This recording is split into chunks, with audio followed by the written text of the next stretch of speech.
To us, it becomes ludicrous because it is. It is in a way. How can your identity consist of an entire fucking sentence, right? How can it? How can your sexual identity be a mental illness, right? How can your gender be in... How can your gender include a flower, right? How can it? How can it? Right?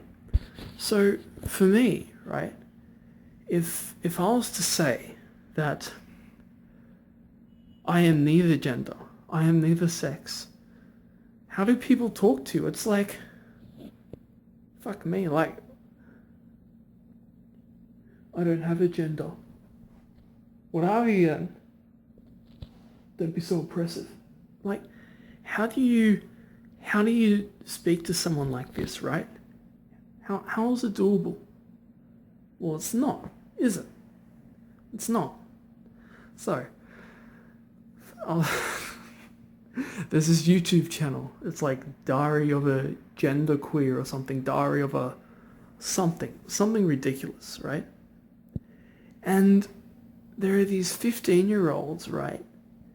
They barely have hair on their genitals, right? But, you know, and they say, oh, I'm this, this, and this, and this. And I doubt many of them have had full sexual experiences. And what I mean full, I mean a romantic experience where it's like defined by mutual orgasms, stuff like that, like actual romantic opening up, and then non-romantic, then hate fucking, you know, they haven't experienced that, right? And they're coming out and they're saying, I'm this, I'm that, I'm this, I'm that. To be honest, right, there have been situations where straight men experience attraction for other men.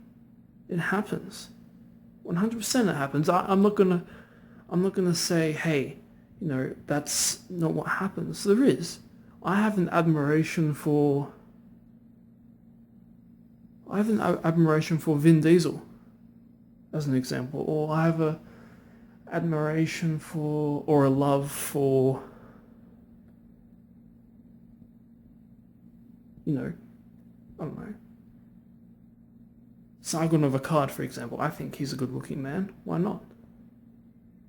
You know, and does that define me as gay? I don't think so. I don't think that makes me gay. By definition, it probably would. But in the context, I don't think so. Why? Because I like girls. Because I like pussy, right? See what I mean? If you were to apply context to these kids that are saying, I'm this, I identify as a dinosaur, right? A same-sex attracted dinosaur, right? I think these kids are quite lonely. And I think for them to fit into a ridiculous environment, they have to become ridiculous, right? They have to be ridiculous, right? Sorry. So, for them to say, hey, this is who I am, I don't think it is. I think it's a phase, right?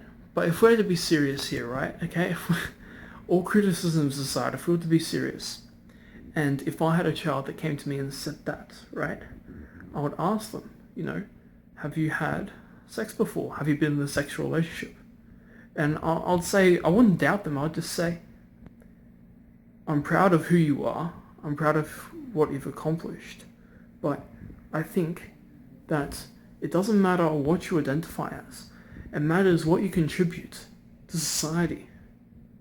And my job as a hypothetical parent is to raise a productive member of society, someone I can be proud of, someone that will love others and love me and bring up children themselves to be productive, right?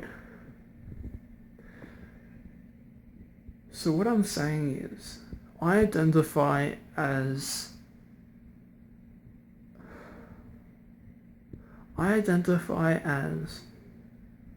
Hillary Clinton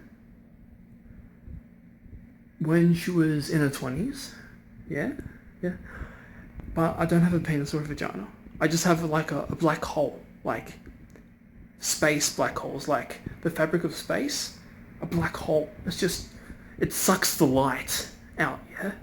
It's like a void. And if you get too close, these dark tendrils come out, right? You see, whenever I wipe my bum, right, these tendrils come out and they touch my hand. These dark tendrils, right? Yeah. So I don't have a penis, don't have a vagina, I'm not a hermaphrodite. It's not a blank spot. It's a void. It's black. It's a black hole. It's a wormhole. If you stick your hand in there, you won't feel it. If you stick your hand in there, it'll probably come out like light years of distance, right? Yeah, like 10 billion trillion light years away. And it could get cut from like stardust traveling at thousands of kilometers an hour. And then you pull it back out and it's like all grazed and burnt from the cold. Yeah, that's who I am. I'm Hillary Clinton and Lacey Green raped me. That's who I am. My story, brave something identifies as Hillary Clinton and was raped by Lacey Green. A Rolling Stones investigation uncovers, right? You can't doubt me. Lacey Green raped me, guys, and if you don't believe me, I'll sue you. No, just joking, but if you don't believe me, then, well, I'm sorry, but that's victim blaming. I'm FauxProphet, peace out. Like, subscribe, follow me on Twitter, Facebook. Like my Facebook page has only got like 1 like. Subscribe. Come on. I need more subscribers, guy. Come on. I need that YouTube monies. Let's face it. I have the same mask. I need YouTube monies. Come on. Let's face it. Come on, guys. Subscribe. Turn off that pesky ad block. Says Monday Matt. And I'm quoting Monday Matt in this video. And yes, I'm pointing. Okay. Right. Peace out. Thanks, guys. Let's talk about identity.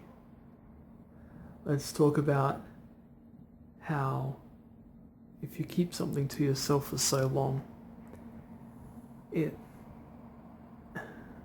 for example, if you're gay, if you're the stereotypical gay person that's in the closet, when you come out of the closet, it's no longer repressed.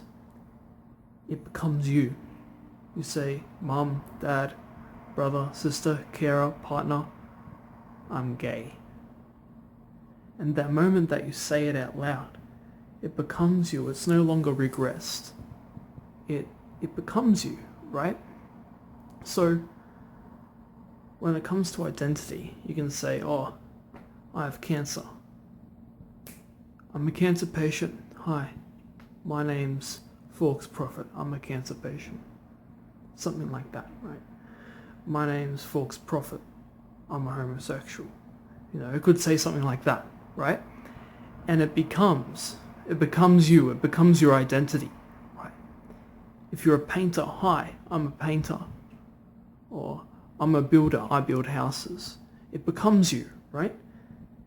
And what I find so strange is it becomes one of the first things you say about yourselves. It becomes, you know, it becomes proud. You know, you become proud of it, right?